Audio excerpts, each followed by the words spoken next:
Welcome to another episode of NACIC Bible Stories. Imagine a family tent glowing with evening firelight. Imagine the smell of bread and herbs drifting in the warm desert air. Imagine two brothers so different that even the wind seems to tell them apart. One strides home from the hunt with dust on his sandals and pride in his step. The other watches the pot and listens for the whisper of God. What if a simple bowl of stew could turn the river of a family in a brand new direction? What if the plan of God could flow around the choices people make and still arrive exactly where God intends? Stay close now.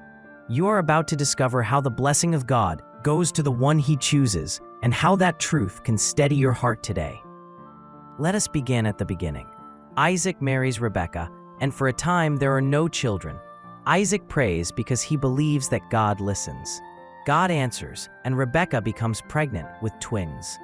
The babies wrestle so much that Rebekah cries out to God. He gives a surprising answer. Two peoples will come from these children. One will be stronger. The older will serve the younger. Before either boy speaks a word, God speaks a promise. The message already shines through. God blesses those He wants to bless. The boys grow. Esau loves the open country and the chase of wild game. He returns home smelling of fields and wind. Jacob prefers the campfire and the shepherd path.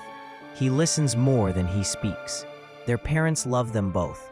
Yet Isaac favors Esau for his meat and his outward strength. Rebekah keeps Jacob near and studies the quiet way his mind moves.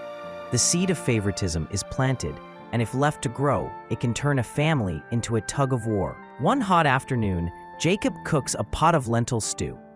The scent fills the camp. Esau bursts in from the fields, worn out and starving. He drops his bow and points to the pot. "Give me some of that red stew. I am so hungry." Jacob looks at him and answers with a steady voice that hides a sharp bargain. "Sell me your birthright." The birthright is the honor of the firstborn. It is leadership of the family and a double portion of the inheritance. It is more than stuff. It is a calling. Esau thinks only about his stomach. "I'm about to faint," he says. "What good is my birthright right now?" Jacob asks him to swear. Esau swears. Jacob gives him bread and stew. Esau eats, drinks, and gets up to go. The story says Esau despised his birthright. He traded something eternal for something that lasted only a few minutes. This is a moment we all face in our own way. Do we choose what feels good now or what is truly good? Esau chose the quick path. Jacob chose the clever path. Neither chose the trusting path. Yet even here, God is moving. God keeps His promise despite human mistakes, because His plans are stronger than our appetites and smarter than our schemes. Time turns. Isaac becomes old and his eyesight fails. He calls for Esau. "My son, take your bow and hunt wild game for me. Prepare the meal I love. After I eat, I will bless you." A fatherly blessing is more than kind words. It's a powerful prayer that sets a future in motion. Isaac intends to give that blessing to Esau. He knows what God said to Rebekah long ago. Yet his affection for Esau is strong.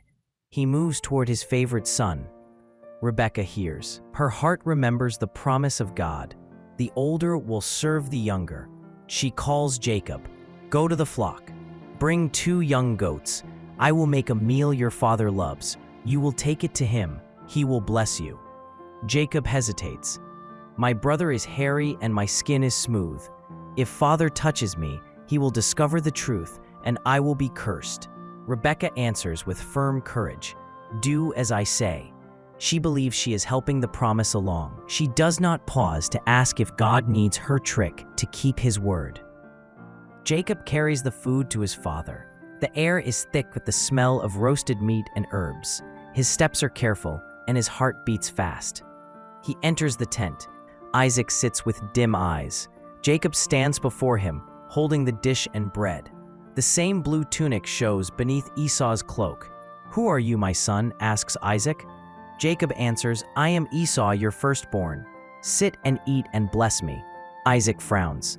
"How did you find game so quickly?" Jacob replies, "The Lord your God helped me." Isaac listens. The voice sounds like Jacob, He calls him closer and reaches out. The goat skin on Jacob's hands fools the old man. The smell of Esau's clothes seals the trick. Isaac eats. The room grows still as he begins to bless. Isaac speaks. May God give you the dew of heaven and the richness of the earth. May you have plenty of grain and new wine. May nations serve you. Be master over your brothers. May anyone who curses you be cursed, and anyone who blesses you be blessed. The words leave his mouth like arrows. Once sent, they cannot be called back. The blessing lands on Jacob. Jacob steps out. At that very moment, Esau arrives with his fresh cooked meal. Father, sit up and eat, then bless me. Isaac trembles. Who was it that brought me food and I blessed him? He will indeed be blessed. Esau cries with a great and bitter cry, bless me also, my father. Isaac gives a different word. You will live by your sword. You will serve your brother. In time, you will break free.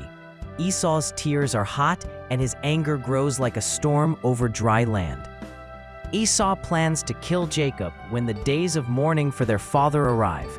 Rebekah hears and moves quickly. Jacob must leave. She sends him to her brother Laban far away until Esau cools down.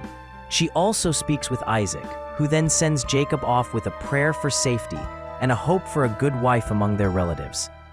Jacob carries the blessing, but also the cost.